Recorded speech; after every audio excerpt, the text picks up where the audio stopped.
ನಮಸ್ಕಾರ. ಭಾರತದ ಆಹಾರ ಸಂಸ್ಕೃತಿ ಅಂದ್ರೆ ನಿಜಕ್ಕೂ ಅದೊಂದು ಬಣ್ಣಗಳ ಲೋಕ ಅಲ್ವಾ? ರುಚಿಗಳ ಒಂದು ದೊಡ್ಡ ಸಾಗರವೇ ಸರಿ. ಹೌದು ಹೌದು. ಪ್ರತಿಯೊಂದು ಪ್ರದೇಶಕ್ಕೂ ತನ್ನದೇ ಆದ ಆ, ಒಂದು ವಿಶೇಷವಾದ ಅಡಿಗೆ ಶೈಲಿ ಇದೆ. ಅದು ಅದರ ಕಥೆಯನ್ನೇ ಹೇಳುತ್ತೆ. ನಮ್ಮ ಮುಂದಿರುವ ಈ ಮೂಲದಲ್ಲಿ ಭಾರತದ ಸುಮಾರು 28 ರಾಜ್ಯಗಳು ಮತ್ತು ಕೇಂದ್ರಾಡಳಿತ ಪ್ರದೇಶಗಳ ಆಹಾರ ಪದ್ಧತಿ, ಅಲ್ಲಿನ ಫೇಮಸ್ ಅಡಿಗೆಗಳು, ಅವುಗಳ ಸ್ಪೆಷಾಲಿಟಿ ಬಗ್ಗೆ ಒಂದು ಲಿಸ್ಟ್ ಇದೆ. ಆಹಾ, ಅಂದ್ರೆ ಸಾಕಷ್ಟು ವಿಸ್ತಾರವಾದ ಮಾಹಿತಿ ಇದೆ. ಹೌದು. ಸೊ ಈ ಚರ್ಚೆಯಲ್ಲಿ ಈ ದೊಡ್ಡ ವೈವಿಧ್ಯತೆ ಇದೆಯಲ್ಲ, ಅದರ ಕೆಲವು ಮುಖ್ಯ ಎಳೆಗಳನ್ನಷ್ಟೇ ಹಿಡಿದು ಪ್ರಾದೇಶಿಕ ಭಾರತೀಯ ಅಡಿಗೆಯ ಕೆಲವು ಯುನೀಕ್ ಅಂಶಗಳನ್ನ ಸ್ವಲ್ಪ ಬೇಗ ಬೇಗ ತಿಳ್ಕೊಳ್ಳೋಣ ಅಂತ. ಖಂಡಿತ. ಒಳ್ಳೆ ವಿಚಾರ. ಶುರು ಮಾಡೋಣ. ಸರಿ. ಈಗ ನೋಡಿ, ಮೊದ್ಲಿಗೆ ಗಮನಕ್ಕೆ ಬರುವುದೇ ಈ ಪಟ್ಟೀಲಿರೋ ವೈರುಧ್ಯಗಳು.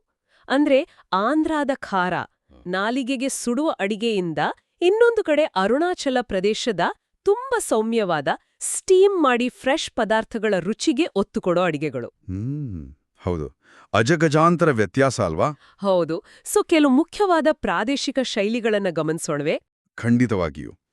ಈ ವೈವಿಧ್ಯತೆಗೆ ನೀವು ಹೇಳಿದ ಹಾಗೆ ಆಯಾ ಪ್ರದೇಶದ ಭೂಗೋಳ, ಅಲ್ಲಿನ ಸಂಸ್ಕೃತಿ ಇವೆಲ್ಲ ಮುಖ್ಯ ಕಾರಣಗಳು. ಉದಾಹರಣೆಗೆ ಈಗ ನೋಡಿ, ಕರಾವಳಿ ರಾಜ್ಯಗಳು ಗೋವಾ, ಕೇರಳ, ಪಶ್ಚಿಮ ಬಂಗಾಳ. ಇಲ್ಲಿ ಸಮುದ್ರಾಹಾರದ್ದೇ ಮುಖ್ಯ ಪಾತ್ರ.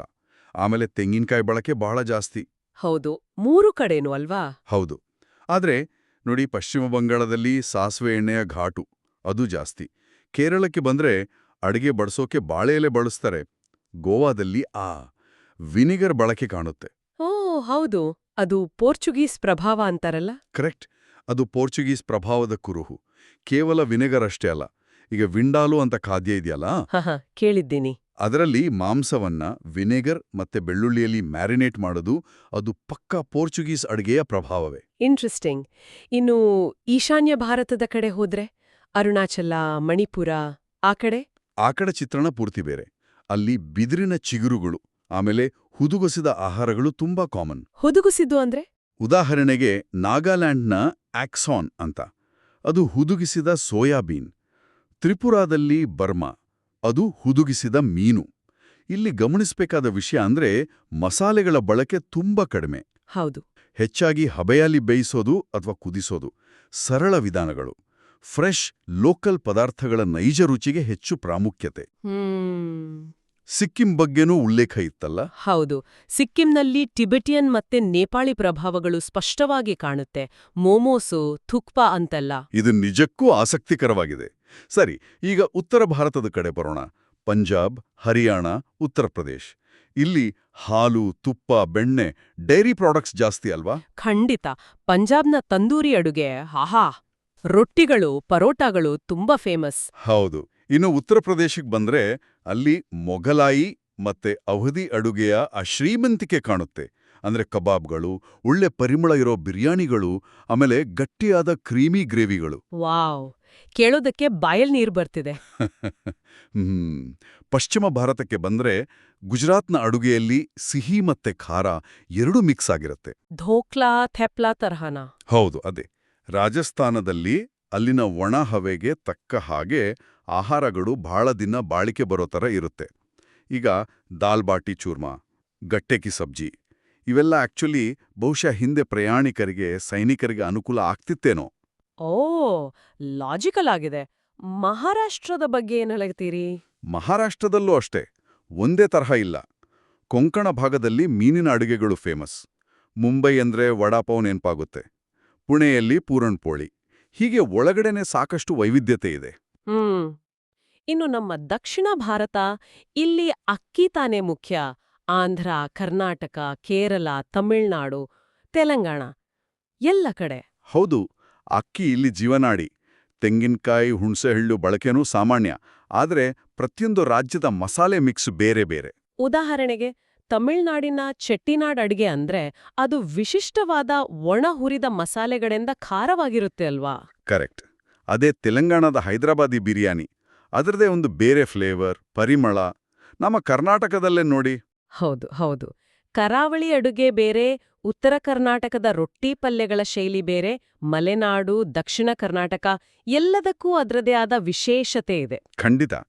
ಇನ್ನು ತಮಿಳುನಾಡು ಅಂದ ತಕ್ಷಣ ದೋಸೆ ಸಾಂಬಾರ್, ಫಿಲ್ಟರ್ ಕಾಫಿ ಅದಂತೂ ಜಗತ್ಪ್ರಸಿದ್ಧ. ಹೌದು.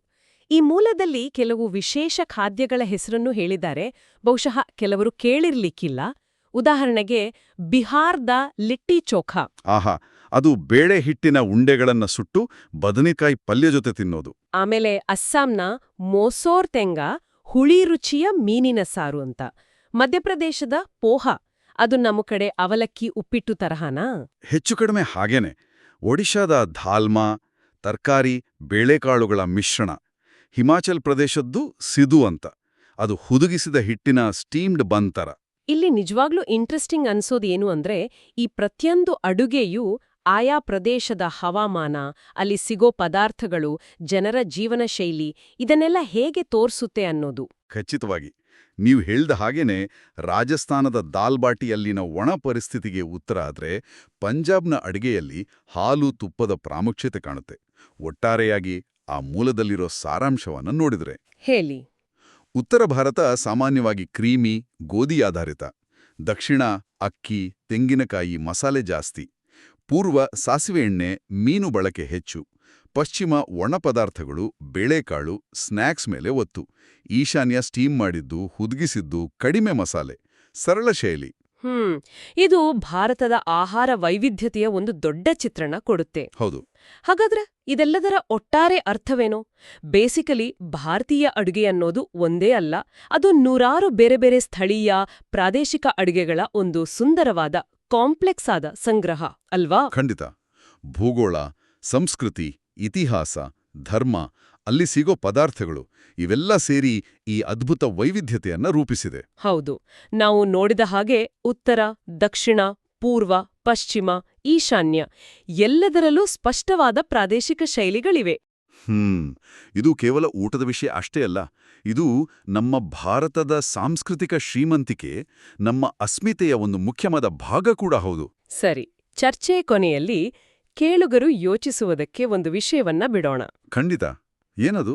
ಈ ಸಾವಿರಾರು ವರ್ಷಗಳ ನಮ್ಮ ಸಾಂಪ್ರದಾಯಿಕ ಆಹಾರ ಸಂಸ್ಕೃತಿಗಳಿವೆ ಅಲ್ಲ, ಇವು ಇವತ್ತಿನ ಆಧುನಿಕ ಜಗತ್ತಿನ ಪ್ರಭಾವಗಳಿಂದ, ಅಂದ್ರೆ ಜನರ ವಲಸೆ, ಗ್ಲೋಬಲೈಸೇಷನ್, ಹೊಸ ಟೆಕ್ನಾಲಜಿಗಳು ಇವುಗಳಿಂದಾಗಿ ಹೇಗೆ ಬದಲಾಗ್ತಿವೆ, ಹೇಗೆ ವಿಕಾಸ ಆಗ್ತಿರಬಹುದು? ಒಳ್ಳೆ ಪ್ರಶ್ನೆ. ಅಥವಾ ಇನ್ನೊಂದು ದೃಷ್ಟಿಕೋನದಿಂದಲೂ ಯೋಚಿಸಬಹುದು. ಒಂದು ನಿರ್ದಿಷ್ಟ ಮಸಾಲೆಯ ಆಯ್ಕೆ. ಉದಾಹರಣೆಗೆ, ಆಂಧ್ರದಲ್ಲಿ ಅಷ್ಟು ಖಾರವಾದ ಕೆಂಪು ಮೆಣಸಿನಕಾಯಿ ಯಾಕೆ ಬಳಸುತ್ತಾರೆ? ಬಂಗಾಳದಲ್ಲಿ ಸಾಸಿವೆಗೆ ಯಾಕೆ ಅಷ್ಟು ಪ್ರಾಧಾನ್ಯತೆ? ಅಥವಾ ಅರುಣಾಚಲದಲ್ಲಿ ಯಾಕೆ ಅಷ್ಟು ಕಡಿಮೆ ಮಸಾಲೆ? ಇದು ಕೇವಲ ರುಚಿಯ ವಿಷಯನಾ? ಅಥವಾ ಆಯಾ ಪ್ರದೇಶದ ಹವಾಮಾನ, ಅಲ್ಲಿನ ಕೃಷಿ ಪದ್ಧತಿಗಳು, ಅಥವಾ ಹಿಂದೆ ಇದ್ದ ವ್ಯಾಪಾರ ಮಾರ್ಗಗಳು, ಈ ತರಹದ ಆಳವಾದ ಕಾರಣಗಳನ್ನು ಇದು ತೋರಿಸುತ್ತಾ? ಇದು ಯೋಚಿಸಬೇಕಾದ ವಿಷಯ.